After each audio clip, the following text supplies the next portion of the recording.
नमस्कार दोस्तों, study IQ में आप सभी का स्वागत है। मेरा नाम है डॉक्टर महिपाल सिंह राठौड़ और आज इस वीडियो में मैं आपके साथ चर्चा करूंगा भारत सरकार के वन मंत्रालय द्वारा जारी करी गई एक रिपोर्ट के बारे में, जिसमें भारत के प्रोटेक्टेड एरियाज को रैंक किया गया है। तो इसमें टॉप और बॉटम वर्स्ट कौन से नेशनल पार्क्स या वाइल्ड लाइफ सेंचुरीज हैं उसके बारे में मैं बताऊंगा। ये रिपोर्ट किस बेसिस पे तैयार करी गई है और ये क्यों तैयार करी गई है, ये भी हम जानेंगे इस वीडियो में। आप लोगों के लिए एक सवाल है, आपको मुझे बताना है IUCN ग्रीन लिस्ट क्या होती है। देखो, आपने रेड लिस्ट का नाम तो सुना होगा, एंडेंजर्ड, क्रिटिकली एंडेंजर्ड जितने भी प्राणी हैं, स्पीशीज हैं, वो सब उस रेड लिस्ट में शामिल होते हैं। लेकिन ये ग्रीन लिस्ट क्या है, इसमें क्या है? Is it a global standard for protected and conserved areas? Is it the list of species that are not threatened, यानी कि जो जानवर बहुतायत में पाए जाते हैं, क्या ये उनकी स्पीशीज है? क्या ये प्रोटेक्टेड एरियाज की लिस्ट है? या फिर ये प्लांट स्पीशीज जो थ्रेटेंड है उनकी लिस्ट है? रेड एनिमल ग्रीन प्लांट, क्या ऐसा होता है? या फिर ऐसी स्पीशीज जिनके कंजर्वेशन एफर्ट्स सक्सेसफुल रहे हैं और अब वो संख्या उनकी बढ़ चुकी है? तो आपको इसका आंसर मिलेगा इस लेक्चर के अंत में। 11 जनवरी 2021 को हमारे MOE FCC minister Prakash Javadekar जी ने ये रिपोर्ट जारी करी, जिसका नाम था मैनेजमेंट इफेक्टिवनेस इवैल्यूएशन। MEE नाम की ये रिपोर्ट 146 नेशनल पार्क और वाइल्ड लाइफ सेंचुरीज को इवैल्यूएट करती है और ये 2018-19 का उनका इवैल्यूएशन है।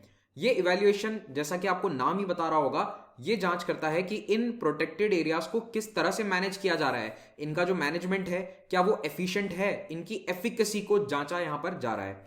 अब भारत में वैसे 146 प्रोटेक्टेड एरियाज नहीं है, बहुत ज्यादा है, 900 प्लस प्रोटेक्टेड एरियाज हैं जो हमारे देश का लगभग 5% जोग्राफिकल एरिया कवर करते हैं। लगभग 1,65,000 स्क्वायर किलोमीटर टोटल एरिया है।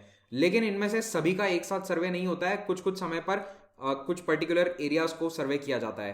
तो हमारे यहाँ पर अभी 104 नेशनल पार्क्स हैं। मैंने कुछ दिन पहले एक रेमोना नेशनल पार्क पर वीडियो बनाया था, वो लेटेस्ट नेशनल पार्क बनने जा रहा है, जैसे ही नोटिफाई होता है तो वो बन जाएगा। वाइल्ड लाइफ सेंचुरी 550 प्लस हैं, 86 कंजर्वेशन रिजर्व्स और 163 कम्युनिटी रिजर्व्स। तो अब भारत में सभी 900 प्लस एरियाज को अभी इस रिपोर्ट में सर्वे नहीं किया गया है। 146 national park plus wildlife centuries को यहां मेनली सर्वे किया गया। और सर्वे कोई एक क्षेत्र में नहीं था, ये जो रेड डॉट्स आपको नजर आ रहे हैं पूरे देश में, ये वो एरियाज हैं जो सर्वे किए गए थे इस रिपोर्ट को बनाने के लिए। तो पूरे भारत में हर जोन में सर्वे किए गए, चाहे वो उत्तर, दक्षिण, पूर्व, पश्चिम या सेंट्रल जोन हो, सभी में। तो यहां पर जो इवैल्यूएशन किया गया वो 29 स्टेट्स एंड यूनियन टेरिटरीज में था, 146 national parks plus wildlife sanctuaries. सबसे बेस्ट जो प्रोटेक्टेड एरिया है वो है Tirthan wildlife sanctuary Himachal Pradesh में, और ग्रेट हिमालयन नेशनल पार्क, ये भी हिमाचल प्रदेश में। तो ये बेस्ट है। और जो वर्स्ट है वो है उत्तर प्रदेश में वाराणसी के पास में स्थित टर्टल वाइल्ड लाइफ सेंचुरी। इसकी हालत बहुत ही खराब है, ऐसा इस रिपोर्ट में बताया गया। तो ये तो टॉप में आपको बता रहा हूं, और कौन से हैं वो भी अभी आगे लिस्ट में आपको मैं पूरी बता दूंगा। इस रिपोर्ट को जारी करते वक्त हमारे पर्यावरण और वन मंत्री प्रकाश जावड़ेकर जी, जो अर्णब गोस्वामी के अनुसार सबसे यूजलेस मिनिस्टर हैं, मैं ऐसा नहीं मानता हूं, उन्होंने ये बताया कि अगले साल से हम 10 best national parks, 5 coastal and marine parks और टॉप 5 जूज की लिस्ट भी रिलीज करेंगे। तो ये अगले साल से रैंकिंग आ जाएगी, तो आप लोगों के लिए और करंट अफेयर्स का डेटा बढ़ जाएगा। तो बधाई हो, ये भी अगले साल से याद करेंगे। फिलहाल के लिए इस MEE रिपोर्ट में जो मेंशन किए गए हैं केवल आपको वो याद रखने हैं। अब आगे बढ़ने से पहले बताना चाहता हूं कि अगर आप मेरे लेक्चर्स के अपडेट्स चाहते हैं तो मुझे ट्विटर, फेसबुक या इंस्टाग्राम सोशल मीडिया पर फॉलो कर सकते हैं। महिपाल राठौड़ मेरा ID है सभी वेबसाइट्स पर, और टेलीग्राम चैनल भी मेरा इसी नाम से आपको मिल जाएगा, यही टर्म आपको सर्च करना है। टेलीग्राम चैनल पर आपको लेक्चर्स के PDF डाउनलोड करने को मिल जाएंगे। तो मुझसे आप कनेक्ट कर सकते हैं इन सोशल मीडिया प्लेटफॉर्म्स पर। और स्टडी IQ IAS एग्जाम की प्रिपरेशन के लिए एक स्मार्ट कोर्स लेकर आया है। इस कोर्स में आपको ना केवल प्रीलिम्स बल्कि मेंस का भी पूरा सिलेबस कवर्ड मिलेगा। We don't have 2 courses for different stages of the exam, prelims, mains, सब कुछ आपको एक साथ इसी कोर्स में मिल जाएगा। और इसकी जो प्राइस है वो बहुत ही लो है, इट स्टार्ट्स फ्रॉम 18,000 रुपीज। और अभी आपको रिपब्लिक डे के उपलक्ष्य में 10% एक्स्ट्रा डिस्काउंट इस कोर्स पर मिलेगा अगर आप कोड यूज करते हैं Republic10। तो जल्द से जल्द studyIQ.com वेबसाइट विजिट करें, या फिर आप गूगल प्ले स्टोर पर जाकर StudyIQ ऐप डाउनलोड कर सकते हैं और वहां पर भी इस कोर्स को अवेल कर सकते हैं। अब ये जो इवैल्यूएशंस हैं, जो MEE स्कोर आया है, ये कैसे बनाया जाता है? तो पहली बात तो ये MEE स्कोर एक परसेंटेज के रूप में होगा, यानी कि सबको स्कूल की तरह परसेंटेज दिए गए हैं प्रोटेक्टेड एरियाज को। तो इस सेंचुरी को 70%, किसी को 75%, इस तरह से उन्हें परसेंटेज दिए गए हैं।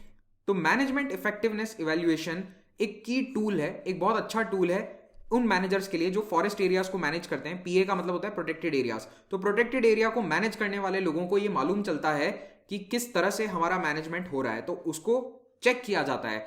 और ये टूल सरकारें और इंटरनेशनल ऑर्गेनाइजेशंस इस्तेमाल करती हैं ये समझने के लिए कि किसी भी प्रोटेक्टेड एरिया में क्या कमियां हैं और क्या उसके स्ट्रॉन्ग पॉइंट्स हैं। तो स्ट्रेंथ और वीकनेस दोनों को जानने के लिए ये उनका एक तरह से टेस्ट लिया जाता है, या फिर ऑडिट कह सकते हो आप। एक्सटर्नल एजेंसीज इन्हें ऑडिट करती हैं, इनको रिपोर्ट में कुछ मार्क्स दिए जाते हैं। तो protected area management effectiveness evaluation को अगर आप एक्जैक्टली डिफाइन करें तो it is the assessment of how well the national park and wildlife sanctuaries are being manage. कितने बेहतर तरीके से उनका मैनेजमेंट हो रहा है, क्या वो अपना गोल अचीव कर रहे हैं या नहीं। अब 1992 से पहले मैनेजमेंट इफेक्टिवनेस के बारे में कोई भी चर्चा नहीं थी, लेकिन कैराकस वेनेजुएला में एक कांग्रेस हुई थी, वर्ल्ड पार्क्स कांग्रेस 92 में। उसमें पहली बार ये चर्चा हुई कि एक मैकेनिज्म होना चाहिए जिससे कि हम प्रोटेक्टेड एरियाज के मैनेजमेंट को नाप सकें, उनको कोई स्कोर दे सकें। उसके बाद से 40 अलग अलग मेथोडोलॉजीज डेवलप की जा चुकी हैं to assess the management effectiveness of national parks and sanctuaries. लेकिन अब दुनिया भर में जो स्टैंडर्ड अपनाया जाता है वो किसने तैयार किया है? WCPA ने। WCPA क्या है? World commission on protected areas. ये IUCN के अधीन है, IUCN world commission on protected areas इसका पूरा नाम है। इसने ये फ्रेमवर्क तैयार किया है for assessing the management effectiveness of protected areas, और इसमें इन्होंने डिटेल्ड गाइडलाइंस जारी करी हैं। ऐसा नहीं कि केवल कमियां निकालेंगे, आकर ये बताएंगे कि कैसे आप अपने बेसिक स्टैंडर्ड्स को इंप्रूव भी कर सकते हैं। तो असेसमेंट, रिपोर्टिंग सब कुछ होती है इस WCPA के स्टैंडर्ड्स के अकॉर्डिंग। तो WCPA फ्रेमवर्क जो है उसके अंदर ये वाले स्टेजेस हैं, 6 डिस्टिंक्ट स्टेजेस हैं। अगर आप इंडियन फॉरेस्ट सर्विसेज का एग्जाम देना चाहते हैं तो आपके लिए ये वाले पॉइंट्स काफी इंपॉर्टेंट रहेंगे। मेंस में भी आपको एक अच्छे मार्क्स स्कोर करा सकते हैं अगर इस पर क्वेश्चन आ जाता है, लेकिन प्रीलिम्स के पॉइंट ऑफ व्यू से मुझे नहीं लगता इसमें ज्यादा कुछ पूछा जा सकता है। फिर भी आप पढ़ लो।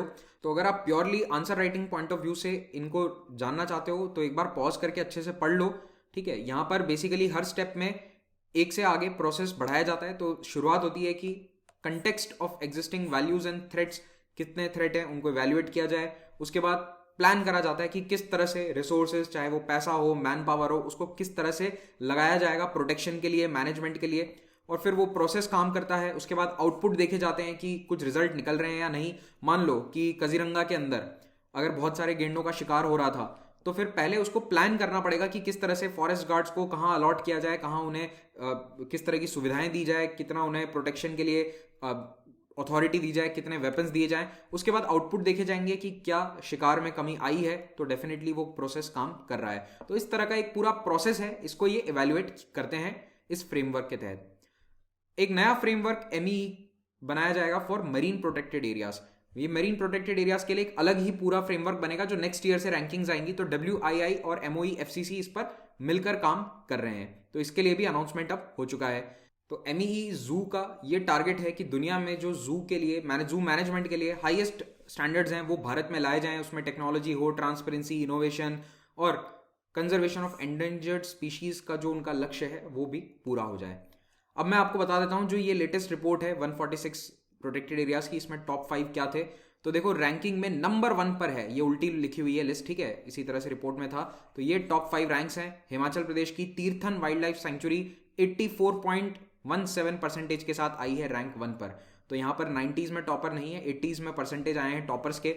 दूसरा है ग्रेट हिमालयन नेशनल पार्क, इसके भी बराबर हैं, दोनों इक्वल हैं। तीसरा है सैंज वाइल्ड लाइफ सेंचुरी जो है हिमाचल प्रदेश में। चौथी है Raiganj wildlife sanctuary West Bengal, और 5वीं Jaldapara national park West Bengal. तो 2 वेस्ट बंगाल और टॉप 3 तीनों हिमाचल प्रदेश के हैं। ओके, तो तीर्थन और ग्रेट हिमालयन नाम याद रख लेना, दोनों के इक्वल हैं। तो फर्स्ट सेकंड रैंक में बराबर स्कोर है। अगर आप सबसे खराब प्रोटेक्टेड एरियाज देखोगे तो बॉटम 5 में है उत्तर प्रदेश का टर्टल वाइल्ड लाइफ सेंचुरी, फिर सेकंड नंबर पर है हरियाणा का खापरवास वाइल्ड लाइफ सेंचुरी, थर्ड पर है राजस्थान का रामसागर, फोर्थ पर है असम का पानी दिहिंग बर्ड सेंचुरी, और 5वें पर है उत्तर प्रदेश का जयप्रकाश नारायण बर्ड सेंचुरी। इन सबका स्कोर 20s और 30s में है। स्कोर याद रखने की कोई आवश्यकता नहीं है, केवल आप नाम याद रख लो कि टॉप 2 क्या है और बॉटम जो 2 है वो कौन से हैं, इतना भी याद रख लोगे तो चल जाएगा। सारे पांचों याद नहीं रख पाओ तो इट्स ओके। तो अगर आप वैसे रीजन वाइज कंपेयर करें तो सबसे बेहतरीन परफॉर्मेंस जो ईस्टर्न रीजन के नेशनल पार्क्स या प्रोटेक्टेड एरियाज हैं उन्होंने किया है, उनमें 66% एवरेज स्कोर है, और नॉर्थ वालों का एवरेज स्कोर 56% है, जो नॉर्थ जोन के जितने भी वाइल्ड लाइफ सेंचुरीज या नेशनल पार्क्स हैं। तो अगर आप रीजन वाइज देखेंगे तो यहाँ पॉज करके आप देख सकते हैं कि किस रीजन में किसका स्कोर सबसे बेहतर है। तो जैसे साउथ जोन में Someshwar wildlife sanctuary is the top, second पर gulf of Mannar marine national park है, ईस्ट में रायगंज जल्दापाड़ा, ये तो टॉप 5 में ही आ गए, वेस्ट में है पंचमढ़ी और कूनो पालपुर, और जोन वाइज लोएस्ट स्कोर वाले भी आप यहाँ पर पॉज करके देख लो। अगर आपके स्टेट में कोई सेंचुरी है तो उसके बारे में आपको जानकारी यहाँ होनी चाहिए। अगर हम ओवरऑल स्टेट्स की लिस्ट देखें तो मेघालय के जितने भी प्रोटेक्टेड एरियाज थे उनका एवरेज स्कोर सबसे बेहतर है मेघालय का। उसके बाद सेकंड नंबर वेस्ट बंगाल, तीसरे पर है त्रिपुरा। तो ये सारे स्टेट्स के एवरेज स्कोर हैं, एमई स्कोर इन परसेंटेज, तो उसमें सबसे बेहतरीन परफॉर्म किया है मेघालय ने। ये इंपॉर्टेंट है, याद रख लेना। Meghalaya number 1, second West Bengal and third is Tripura. Haryana, Lakshadweep और यूपी ये बॉटम 3 पर है। अगर परसेंटेज वैल्यू से देखोगे तो ये टॉप 3 है और यहाँ पर हरियाणा, लक्षद्वीप और उत्तर प्रदेश बॉटम में है। तो सबसे खराब परफॉर्मेंस है उत्तर प्रदेश का, फिर लक्षद्वीप और फिर हरियाणा का। तो ओवरऑल जो देश भर का रिजल्ट है उसमें 62% सारे नेशनल पार्क्स और वाइल्ड लाइफ सेंचुरीज का एवरेज रहा है। तो दुनिया भर का जो ग्लोबल मीन है दैट इज 56%। तो उससे दुनिया भर में कंपेयर करें तो उसके अनुसार भारत ने अच्छा परफॉर्म किया है। और अब ये 2006 से जो हम इवेल्युएशंस कर रहे थे इसमें 1 फुल साइकिल हो चुकी है, यानी कि देश के लगभग सारे प्रोटेक्टेड एरियाज इवेल्युएट हो चुके हैं। अब मैंने आपसे एक सवाल पूछा था ग्रीन लिस्ट के बारे में, तो उसका जवाब ये रहेगा, ग्रीन लिस्ट है प्रोटेक्टेड एरियाज और कंजर्व्ड एरियाज की लिस्ट। तो इसमें national park, wild life sanctuary, biosphere reserve जैसे एरियाज आते हैं। तो ये ग्रीन लिस्ट उन प्रोटेक्टेड एरियाज की स्पीशीज है।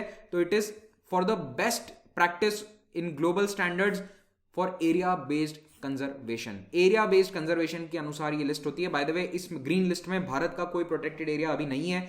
ये एक थोड़ा नया कॉन्सेप्ट है कंपैरेटिवली। केवल 15 देशों की आई थिंक 45 या 46 साइट्स है, I am forgetting the exact number, उतने ही नेशनल पार्क्स अभी इस ग्रीन लिस्ट में शामिल हैं। भारत का अभी इसमें कोई भी पार्क शामिल नहीं है। हो सकता है आने वाले 1 साल में हो जाए। तो ये आपको मालूम होना चाहिए ग्रीन लिस्ट क्या होता है। तो जितना बेहतर मैनेजमेंट होगा, अब इसी एमई स्कोर के साथ कोई हो सकता है great Himalayan national park apply कर दे और ग्रीन लिस्ट में आ जाए कुछ महीनों में, तो दैट इज द पॉसिबिलिटी। इसी के साथ ये लेक्चर समाप्त होता है। Thank you very much for watching this. Have a great day.